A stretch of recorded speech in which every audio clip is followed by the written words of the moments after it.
Ben, Great question. That's a great question. By the skin of their teeth. All right, we'll get started with Texas. We have Coach White, Katie Stewart, and Katie Henry with us today. Coach, if you'll start us out with the opening statement. Yeah, absolutely. First of all, I want to thank Georgia for hosting the tournament. I know there's a lot of work goes behind the scenes in preparation, and too many people to thank. Some worry about the weather, but now it seems to be pretty good. Obviously, it was tough for them to lose out and not have the fans here, but hopefully we can get some people out to watch. It was a decent crowd today. The Ole Miss game today was incredible run of emotions.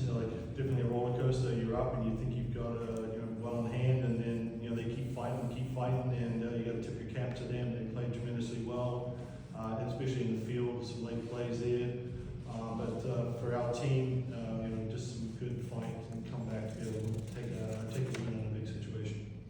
Thank you, Coach. We'll get on questions.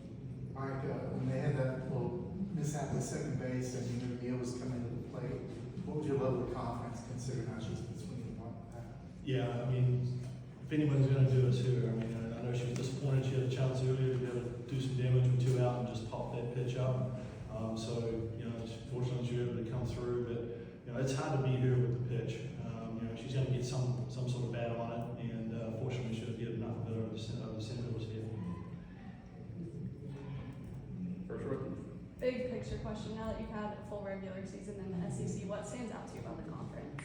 Well, definitely anybody can beat anybody for sure. It's just one of those deals, and you've seen it all year. And I thought that the winning team for the conference would have 5 losses, and I was off there at 7. Just the back and forth is just tremendous. The pitching level, the hitters, it was just great. And then the organisation from Jeremy Hammond and his crew do a fantastic job. Even Christy Cornwell, the umpire, does a great coordinator, does a fantastic job in organising all the umpires, and it's very professional. Go ahead. Go ahead, you got it, Tara. Tied the ball game with that 5-run inning coming up to the plate that next inning. What was the vibe like in the dugout, and what were those conversations like between the offense? Yeah, it was just the process was it's a 0-0 ball game now, and so just staying on the attack and not trying to die out, staying together as a team, staying loud, and knowing that we're going to get back into this game, even if it's a dogfight.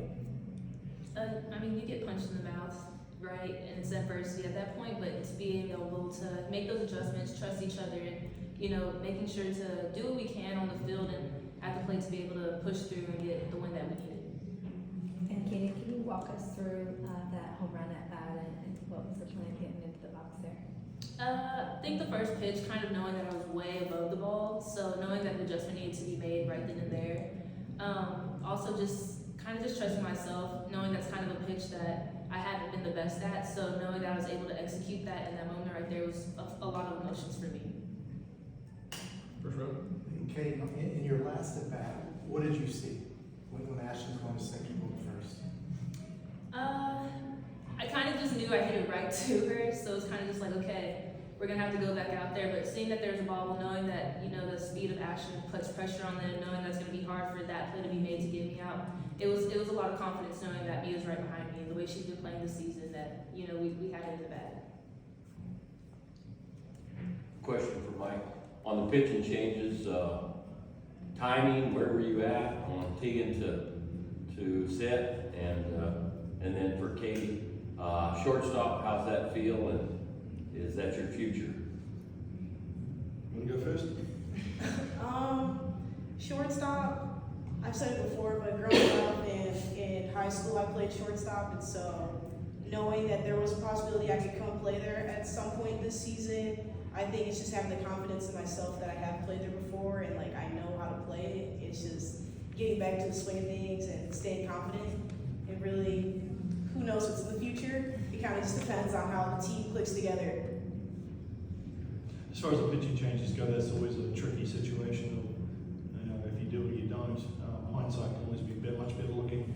But Tegan seemed to be flattening out a little bit, and they weren't having any swings and misses. So it was time to make a change, and Silani did a fantastic job coming in and using her off speeds and her ability to throw some good drop balls at times, and then we played some good defense behind her.